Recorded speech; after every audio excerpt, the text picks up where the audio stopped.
இயேசு கிறிஸ்துவின் இனிய நாமத்தில் உங்களை வாழ்த்துகிறேன். மீகா தீர்க்க தரிசன புஸ்தகம் 2வது அதிகாரம் 7வது வசனம். யாக்கோபு வம்சம் என்று பெயர் பெற்றவர்களை கர்த்தரின் ஆவி குறுகியிருக்கிறதோ, அவருடைய கிரியைகள் இவைகள் தானோ? செம்மையாய் நடக்கிறவனுக்கு என் வார்த்தைகள் நன்மை செய்யாதோ? கர்த்தருடைய பரிசுத்த நாமத்திற்கு மகிமை உண்டாவதாக. செம்மையாய் நடக்கிறவனுக்கு என் வார்த்தைகள் நன்மை செய்யாதோ? கர்த்தர் தீர்க்கதரிசியை கொண்டு கேட்ட கேள்வி. கர்த்தருடைய வார்த்தைகள் நன்மைகளை செய்கிற வார்த்தைகள். இன்று அநேகருடைய புலம்பல் என்ன தெரியுமா? ஆண்டவர் எனக்கு வார்த்தையை தந்திருக்கிறார், வாக்குத்தத்தத்தை தந்திருக்கிறார், ஆனா அந்த வார்த்தை என் வாழ்க்கையில் இன்னும் நிறைவேறவில்லையே, அந்த வார்த்தையினால் வெளிப்படுகிற நன்மையை என் கண்கள் காணவில்லையே என்று அநேகர் புலம்புவதை நம்மால் கேட்க முடியும். ஏன் நாம் கூட பல நேரங்களில் புலம்பினது உண்டு. ஆண்டவர் இந்த வார்த்தையை தந்து இத்தனை வருடங்கள் ஆகிறது, இன்னும் என் வாழ்க்கையில் இந்த நன்மையை காண முடியவில்லையே என்று. ஒன்றை புரிந்து கொள்ளுங்கள், தேவன் ஒருபோதும் வார்த்தையை தந்து ஏமாற்ற மாட்டார். வார்த்தையை தந்து ஏமாற்ற மாட்டார். வார்த்தைகள், வாக்குத்தத்தங்கள் ஒவ்வொன்றும் ஆமென்றும் ஆமேன் என்றும் கிறிஸ்துவுக்குள் இருக்கிறது.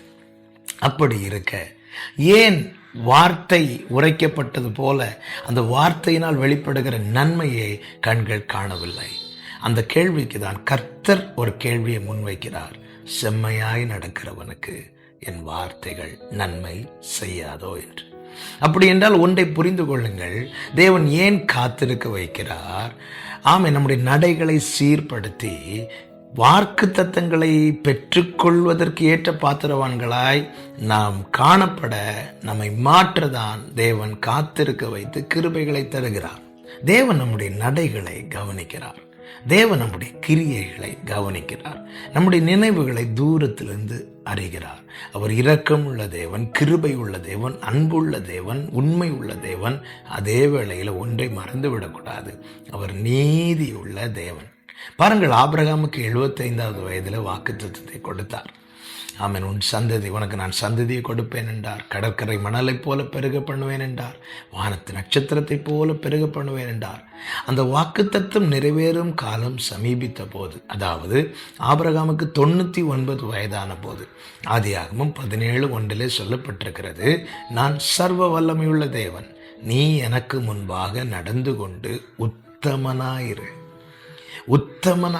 ஆண்டவர் இப்பொழுது ஆபிரகாமிடத்தில் சொல்லுகிறார், நான் சர்வ வல்லமை உள்ள தேவன். ஆபிரகாமே, நான் உனக்கு செய்ய போகிறேன், நான் உனக்கு சொன்னதை செய்ய போகிறேன். உன் சரீரம் செத்த நிலைமையில் இருக்கலாம், ஆமென், உன்னுடைய பலவீனம் பெரிதாக இருக்கலாம், சாராளுடைய கற்பம் செத்து போயிருக்கலாம், ஆனாலும் நான் சர்வ வல்லமையுள்ள தேவனானபடியினாலே நான் உனக்கு உரைத்ததை இப்பொழுது நிறைவேற்றப் போகிறேன். ஆனால் ஆபிரகாமே, நீ ஒன்று செய்ய வேண்டும். என்ன? எனக்கு முன்பாக நடந்து கொண்டு உத்தமனாயிரு. ஆமென். இதைதான் கர்த்தர் இந்த நாளிலும் நம்மிடத்தில் கேட்கிறார், நம்மிடத்திலே செய்யும்படி சொல்லுகிறார். செம்மையாய் நடக்க உங்கள் வழிகளை பாருங்கள். எந்த பாதையை நோக்கி போகிறோம்? எதை தெரிந்தெடுக்கிறோம்?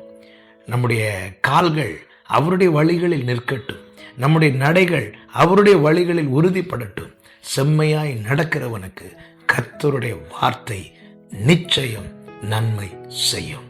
ஆண்டவரே, உம்முடைய நல்ல ஆவியானவர் என்னை செவ்வையான வழியில் நடத்துவாராக என்று 143வது சங்கீதம் 10வது வசனத்தில் தாவீது கேட்டது போல ஒவ்வொரு நாளும் ஜெபிக்க நாம் கடமைப்பட்டிருக்கிறோம்.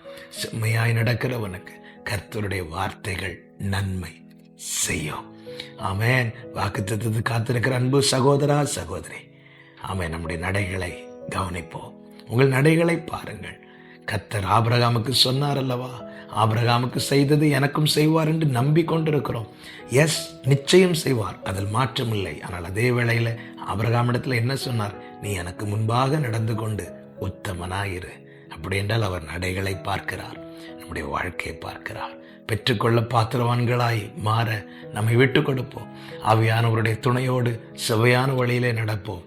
வாக்குத்தத்தங்கள் நிச்சயம் நீங்கள் சுதந்திரிப்பீர்கள். கர்த்தருடைய வார்த்தைகள் உங்களுக்கு நிச்சயம் நன்மை செய்யும். ஜெபிக்கலாமா? இரக்கமுள்ள தேவனே, பரிசுத்த பிதாவே, எங்களோடு பேசின, எங்களை உணர்த்தி நம்முடைய வார்த்தைகளுக்காய் நன்றி. அப்பா, நம்முடைய வார்த்தைகள் தான் எங்களுக்கு நன்மை. உடைய வார்த்தைகள் நிச்சயம் நன்மை செய்யும். உடைய வார்த்தையின் வல்லமை கொஞ்சமும் குறையவில்லை. உடைய கை குறுகவில்லை ஆண்டவரே. அன்று செய்ததை இன்றும் செய்ய நீர் வல்லவராயிருக்கிறீர். நீர் எதிர்பார்க்கிற ஒரு வாழ்க்கை எங்களில் வெளிப்படுவதாக. செம்மையாய் நடக்க பரிசுத்த ஆவியானவரே எங்களை நடத்தி செல்வீராக. உடைய நல்ல ஆவியானவர் எங்களை செவ்வையான வழியில் நடத்துவாராக. அப்பா, ஒவ்வொருவரையும் அப்படியே நடத்தி நீர் நம்ப பண்ணின உடைய பிள்ளைகளுக்கென்று நீர் உரைத்த வாக்குத்தத்தங்களை சுதந்திரிக்க கிருபை செய்யும். மகிமை கனம் உமக்கு செலுத்துகிறோம் மீட்பர் இயேசு கிறிஸ்துவின் நாமத்தில் பிதாவே. ஆமென், ஆமென்.